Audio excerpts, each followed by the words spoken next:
그래서 너무나도 쉽게 야식의 유혹에 무너지게 되는 겁니다. 왜 다이어트는 자꾸만 실패하는 걸까? 왜 첫사랑은 쉽게 잊혀지지 않는 걸까? 왜 사람들은 이케아에 열광하는 걸까? 왜 사람들은 명품을 갖고 싶어 할까? 왜 많이 하는 선생님이 오히려 잘 못 가르칠까? 이런 일상의 궁금증이 모두 경제학과 관련되어 있다는 사실 알고 계셨나요? 경제라는 단어는 우리에게 참 어렵게 다가오지만 사실 우리의 삶에 아주 밀접하게 연관되어 있어요. 그래서 오늘은 일상 속 몇 가지 재밌는 궁금증을 통해서 경제 이론에 쉽게 한번 접근해 보려고 합니다. 첫 번째 궁금증, 우리는 왜 자꾸 다이어트에 실패하는 것일까? 우리는 매번 다이어트를 시도합니다. 누군가는 건강을 위해서 다이어트를 하고 또 누군가는 외모 관리를 위해서 다이어트를 하죠. 하지만 다이어트에 성공하기란 그렇게 쉬운 일은 아닐 거예요. 어느새 한 손에는 닭다리를 또 다른 한 손에는 콜라를 들고 있는 자신을 발견하게 됩니다. 비닐장갑까지 끼고 말이죠. 다이어트를 하는 사람들이 가장 참기 힘들어하는 것은 무엇일까요? 바로 야식입니다. 하루 종일 잘 참다가도 밤 9시만 넘으면 미칠 듯한 허기를 참지 못하고 라면을 끓이거나 피자를 시키고 말아요. 그리고 한마디 합니다.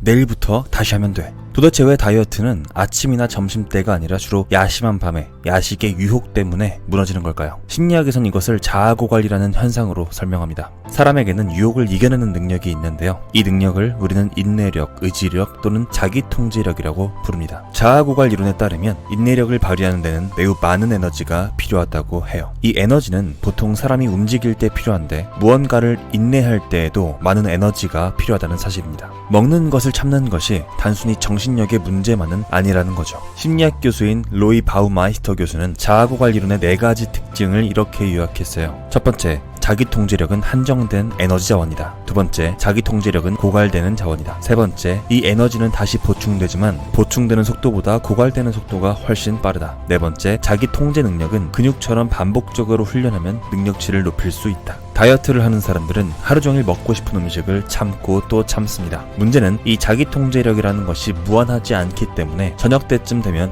능력이 고갈된다는 점에 있어요. 그래서 너무나도 쉽게 야식의 유혹에 무너지게 되는 겁니다. 그리고 기업들은 소비자의 자아고갈 현상을 집요하게 노려요. 같은 광고를 반복해서 보여주는 이유가 바로 여기에 있습니다. 사람들이 어떤 광고를 봤을 때 이 제품에 관심이 있는 사람도 있겠지만 전혀 관심이 없는 사람도 많을 겁니다. 하지만 기업의 광고는 이런 사람을 타겟팅하는 게 아니에요. 제품은 사고 싶은데 돈이 부족해서 참고 있는 사람들의 마음, 이 마음을 뒤흔들기 위해서 광고를 지속하는 거죠. 참는 데에는 분명히 한계가 있습니다. 인내력이 아무리 좋은 사람들도 결국에는 에너지를 전부 소진하게 되고 유혹을 참지 못하고 결국은 지갑을 열게 되는 겁니다. 이때가 바로 지름신이 강림하는 순간인 거예요. 자, 그렇다면 이런 자기 통제력을 높이기 위해서는 어떻게 해야 될까요? 아까 말한 자아고갈 이론의 4번째 특징, 자아 통제 능력은 근육처럼 반복적으로 훈련하면 능력치를 높일 수 있다 라는 대목에 주목해야 돼요. 한 번 참고 두 번 참고 이렇게 인내심 훈련을 꾸준히 하다 보면 우리는 자기 통제력을 높일 수 있다고 합니다. 하지만 다이어트에 성공하기 위해서는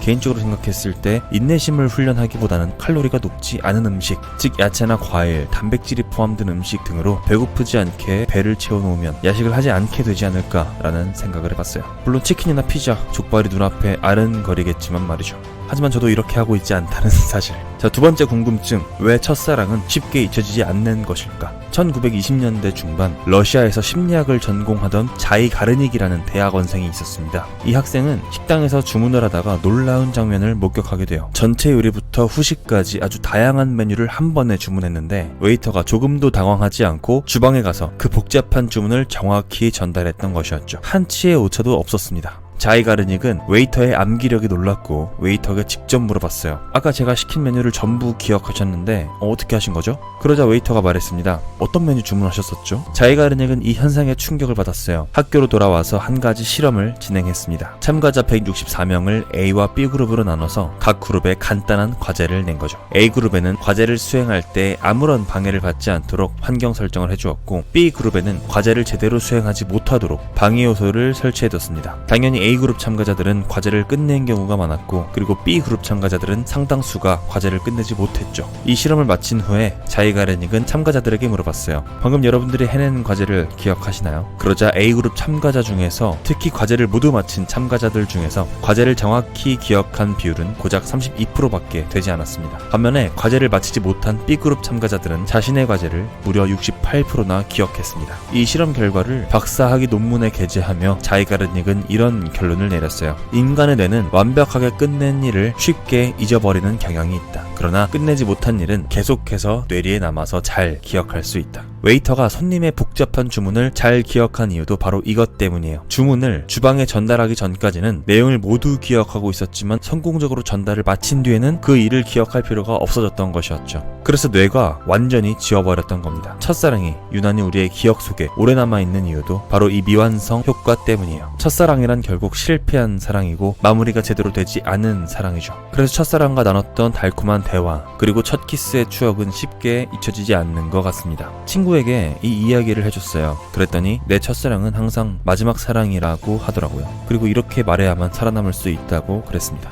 네, 그렇습니다. 세 번째 궁금증, 왜 사람들은 이케아에 열광할까? 주말이면 이케아 매장은 수많은 사람들로 분주합니다. 이케아에서 우리가 하는 행동을 한번 살펴볼까요? 사람들은 원하는 제품을 선반에서 꺼내서 카트에 싣죠. 그리고 계산대로 이동합니다. 계산대에서 결제를 끝내고 제품을 자동차에 실은 뒤 집으로 가져갑니다. 그리고 집에 도착하면 포장을 풀고 설명서를 보면서 직접 조립하고 하나의 가구로 만들어내죠. 이제 의문점을 가져볼 차례입니다. 만들어진 제품을 사서 쓰면 훨씬 편할 텐데 왜 사람들은 굳이 이런 불편함을 감수하려고 할까요? 행동경제학자 댄 에리얼리는 한 실험을 했어요. 52명의 대학생들을 모았고 26명씩 2개의 그룹으로 나눴습니다. 한 그룹에게는 이케아의 수납상자를 직접 조립하도록 했고 나머지 그룹에게는 그냥 완성된 수납상자를 살펴보게 했습니다. 그리고 두 그룹에 자신이 만든 제품 또는 자신이 살펴본 제품을 산다면 얼마를 낼 것인지 적어보라고 했어요. 그랬더니 직접 상자를 조립한 학생들은 0.78달러를 지불하겠다고 대답한 반면 완제품을 살펴본 학생들은 고작 0.48달러만 내겠다고 적었습니다. 그리고 또 다른 실험에서는 자신이 만든 제품 혹은 살펴본 제품의 품질을 1점에서 7점 사이의 점수로 매겨보라고 요청했어요. 그러자 직접 상자를 조립한 학생들은 평균적으로 3.81점을 준 반면에 완성품을 살펴본 학생들은 그에 훨씬 못 미치는 2.5점을 줬습니다. 즉 참가자들은 자신의 손길이 담긴 가구의 가격과 점수를 모두 높게 책정한 거예요. 이 실험을 통해서 댄 에리얼리는 두 가지 결론을 내렸습니다. 첫 번째, 사람은 이익과 비용을 계산해서 이익이 되는 방향으로만 행동하는 냉정한 존재가 절대로 아니라는 거. 두 번째, 사람은 비록 시간이나 비용 면에서 손해를 보더라도 자기가 손수 조립하고 자신의 노동이 들어간 제품에 더욱 큰 애정을 갖는다는 거. 이케아가 전 세계적으로 인기 있는 이유는 바로 이런 이유였던 거였습니다. 저도 이케아 제품을 참 좋았는데 이런 심리적 효과가 숨어 있는지는 몰랐네요. 여러분은 이케아 가구를 좋아하십니까?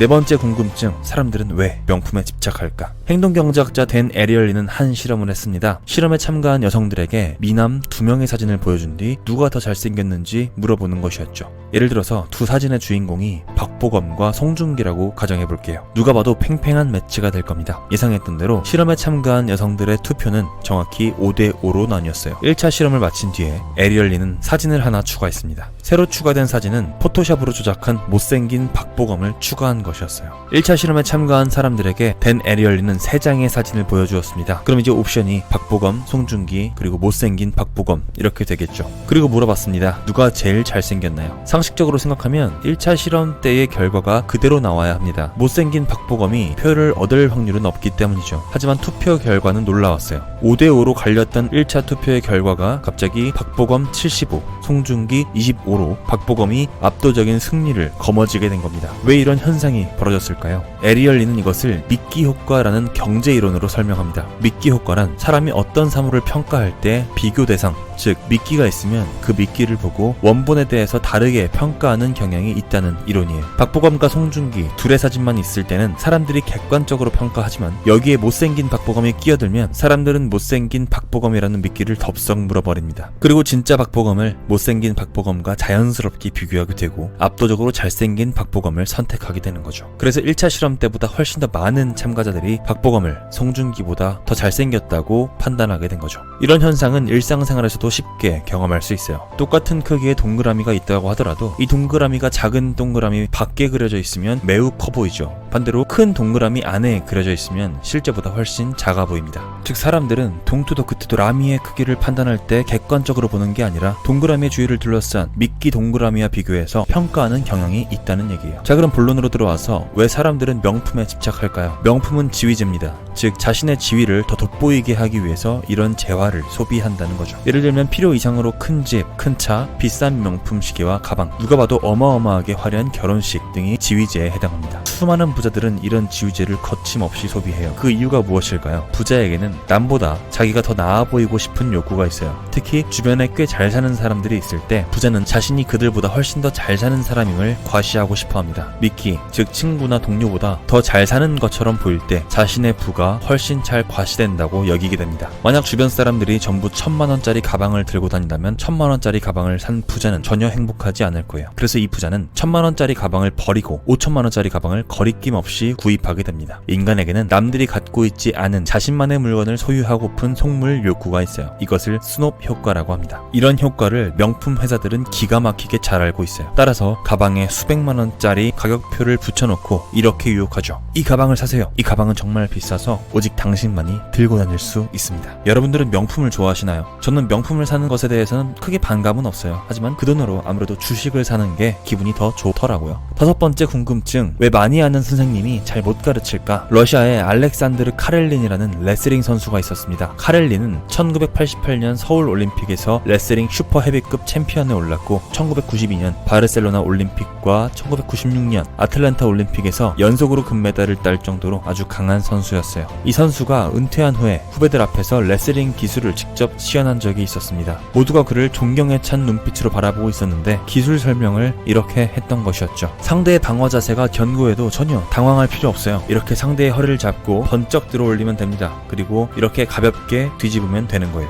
그를 바라보던 후배들은 침묵했습니다. 카렐린이 가볍게 뒤집으라고 말한 파트너는 130kg가 넘는 거구였기 때문이에요. 후배들은 생각했습니다. 저걸 어떻게 가볍게 뒤집으라는 거지? 하지만 카렐린은 이게 어렵나? 하는 표정이었어요. 행동 경제학에는 지식의 저주라는 개념이 있습니다. 지식이 많은 사람일수록 상대방도 이 정도의 지식은 있을 것이야 라고 생각하는 고정관념, 그리고 이 때문에 충분히 설명하지 못한다는 개념입니다. 이런 이유 때문에 아무리 똑똑한 사람이라도 그 지식을 제대로 전달하는 데는 항상 어려움을 겪게 되어 있어요. 이러한 지식의 저주는 우리의 주변에서도 자주 발견됩니다. 명문대를 나온 똑똑한 학교 선생님이 오히려 설명을 잘 못하는 경우가 그렇죠. 그리고 이 선생님들은 문제를 해설할 때 엄청 대충 풀어줍니다. 그 이유는 그들이 어떤 착각을 하고 있기 때문이죠. 우리 학생들이라면 이 정도의 문제는 이미 알고 있을 거야 라고 말이죠. 이렇게 대중의 눈높이를 이해하지 못하면 설명은 엉망이 되고 말아요. 이러한 지식의 저주에서 벗어나기 위해서는 계속해서 상대방의 입장에서 생각해봐야 합니다. 다른 사람들이 나만큼 알고 있을 것이라고 착각하면 효율적인 대화를 이어갈 수 없을 거예요. 내 말을 못 알아듣는 사람이 있다면 그건 그 사람이 무식한 게 아니라 내 설명이 어렵다는 것을 인정해야 해요. 이러한 겸손한 태도만이 지식의 저주에서 벗어날 수 있는 길일 겁니다. 오늘 5가지 이야기 중에서 어떤 이야기가 가장 신기하고 재미있었나요? 저는 개인적으로 2번째, 첫사랑은 왜 쉽게 잊혀지지 않을까가 가장 신기하고 와닿았습니다. 사람은 미완성된 일을 쉽게 잊지 못한다. 저는 계획과 실행을 집중적으로 연구하고 있는데요. 성공학 전문가 브라이언 트레이시는 이런 말을 합니다. 하나의 일을 반드시 끝낸 다음에 그 다음 일로 넘어가야 한다 라고 말이죠. 그 이유에 이런 행동 경제학 심리가 있는지는 몰랐어요. 하나의 일을 끝내지 않고 다음 일로 넘어가면 끝나지 못한 일이 머릿속에 계속 떠다닐 거고, 이것은 몰입을 방해하기 때문에 생산성이 낮아지게 되는 거죠. 이렇게 또 하나 깨닫게 되었습니다. 오늘의 콘텐츠는 윌라 오디오북의 삶의 무기가 되는 쓸모있는 경제학을 보고 영감을 받아서 제작했습니다. 벌써 윌라랑 함께한 지 반년이 넘어가고 있는데요. 저는 개인적으로 너무너무 잘 사용하고 있어요. 여러분들은 어떨지 모르지만 보통 책 한 권 읽으려면 3일에서 4일 정도 걸리는데 윌라 오디오북을 이용하면 적게는 4시간에서 많게는 8시간이면 한 권 뚝딱 하는 것 같습니다. 저는 주로 운동할 때, 지하철로 이동할 때, 운전할 때, 청소할 때, 자기 전에 듣는 편이고요. 눈은 피곤한데 뇌가 자꾸 밥 달라고 할 때도 매우 유용하게 이용하는 것 같아요. 자기계발서를 좋아하시는 구독자님들을 위한 책들도 정말 많으니까 한번 이용해보시길 추천드립니다. 동기부여학과 구독자 전용 쿠폰을 사용하시면 한 달 무료로 사용하실 수 있고, 추가로 3개월 동안 50% 할인 혜택 누리실 수 있으니까요. 무료로 한번 체험해보시길 추천드릴게요. 쿠폰과 링크는 댓글에 남겨놓겠습니다. 오늘도 활기찬 하루 보내시길 바랍니다. 감사합니다. 지금까지 동기부여학과였습니다.